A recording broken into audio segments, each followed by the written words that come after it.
Hey everyone, John Michael Swift again, and here we are back on the Romanza improvisations. So, in this lesson, we're going to be talking about extending the bass range. A lot of times, once you get a pattern going with a song of pretty much any type, you can go to a lot of different registers. And again, up to now in this song, we've really been focusing on what we can do on basically the 3 treble strings. Now we're going to talk a little bit about what we can do on the bass strings. So a lot of times, it's just a temptation I get. It's like once I start expanding the range of something, I've kind of like, messed with all the notes. So I find when I've really kind of exhausted the treble register, I've kind of hit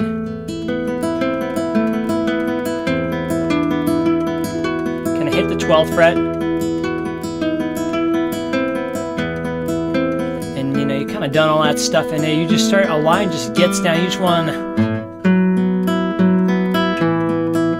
to start following down. As soon as your ear starts to want to do that, you're ready for this type of thing. So what I find is that, what I was starting to do is this ascending pattern, this pointer, middle, ring, I am A, G string, B string, E string. It's kind of ascending pattern. What I do is I just start replacing the bass note there with a thumb stroke. So I've been doing, So I want to go down to this F sharp. So I got my ring finger on the 4th fret of the D string. What I'm going to do is, and you can use the ring or the middle, I think the pointer and the middle finger would be a little easier for this. You kind of shift so that your pointer finger is playing the B string and your middle finger is playing the E string. So you go thumb, pointer, middle, thumb, pointer, middle, thumb, pointer, middle. The E is your root is your 2nd fret of your D string. So now your pattern is, and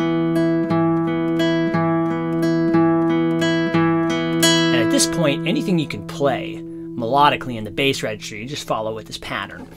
So you've kind of switched patterns where you don't really have like a grounding bass note, which I suppose I'll show you how to throw one in there later, but for now we're just going to stick to just some of the melodic things we can do with it. So we're going to start by finding our scale, like everything else. Got to find the map first. So on our bass strings, we're going to have 2 on the D string, 4 on the D string, and then if you want to, you can reach up to 5 on the D string there. Get those. We'll use the open strings for now for the most part. Open D, 3 on the A string, 2 on the A string, open A, 3 on the E string, 2 on the E string, and open. So you got 0, 2, 3, 0, 2, 3, 0, 2, 4. You can either go to open G or you can go to, in fact, open G is probably better for this because we're doing open strings with everything else. So 0, 2, 3, 0, 2, 3, 0, 2, 4, open. And you can do 0, 2, 4. So you can kind of do like parallel patterns. It's like on the 2 really low bass strings, you have 0, 2, and 3. And on your D and your G strings, you got 0, 2, and 4. So those are kind of your territories, and then you get your open strings.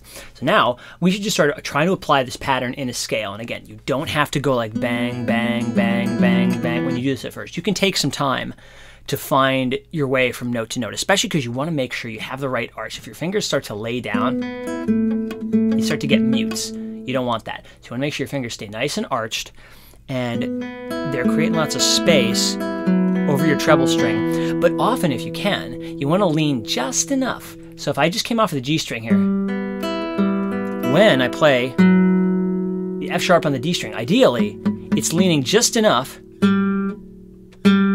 It's leaning just enough to mute the G string, but not enough to mute the B string. So I can go, see, I'm just muting the G string with just a little lean. That will often help keep the extra ringing notes in check. And the thing you can do to mute the bass strings as you're going back up is you can kind of just lean the finger over just a little bit and kind of like, if I just came off a melody on the E string, and this E string is still ringing, if when I hit this note, what I'm doing is I'm pressing a note on the A string, but I'm kind of just barely touching the E string with the tip of my finger. I just kind of go, it's just that little bit of moving over that mutes the string. So just a little bit of lean this way and a little bit just to stretch that way every now and then to mute extra ringing strings will keep this sounding really clean. But as you're ready, let's start to try to find our way through a scale. Let's start with 4 on the G string, do 4 on each note, 4 down to 2, 3, open G. You ready for the same pattern on the D string? 4, and then down to 2. There's our root, it's our resting note. Open D. Going to 3 on the A string. 2 on the A string. This is B, this is another one of our resting notes. Open A. And then 3 on the E string. 2 on the E string. Oh yeah, this G's a, I should say this G's a resting note as well. 2. And your open low E. And you can just practice up and down as you're ready. You try to just go.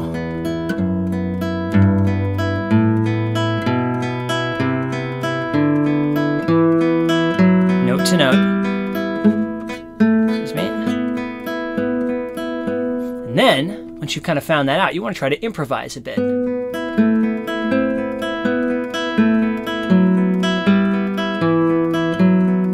Rest on certain notes every now. So what I'll do is I'll kind of like, my pattern usually is I'll like walk some notes kind of randomly, and I'll get to a tense note like this F sharp and I'll hold it, 4, and then release. And I'll do it again. I'll walk something, and I'll find a tense note, pick the C, 4 to the nearby resting note. Do this.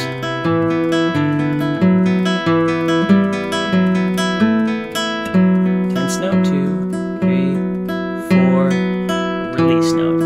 And that's a really good way to improvise with phrases. 2, 3, 4, 5, 6, 7, 8. Tense note. Resting.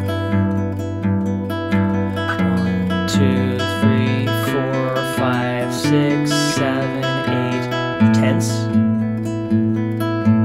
Rest. You can get freer with it as you go.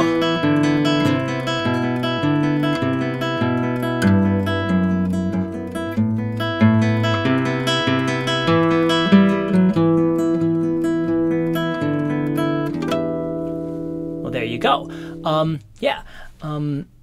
We'll leave this one at that for now. There's a lot more we can do with it, but the next video I'll show you an extended improvisation that uses this idea, and yeah, then I guess I'll go on to the next technique, which is probably going to be elaborating on some more right-hand patterns that make all this stuff a little more intricate. So yeah, here we go. Jam time.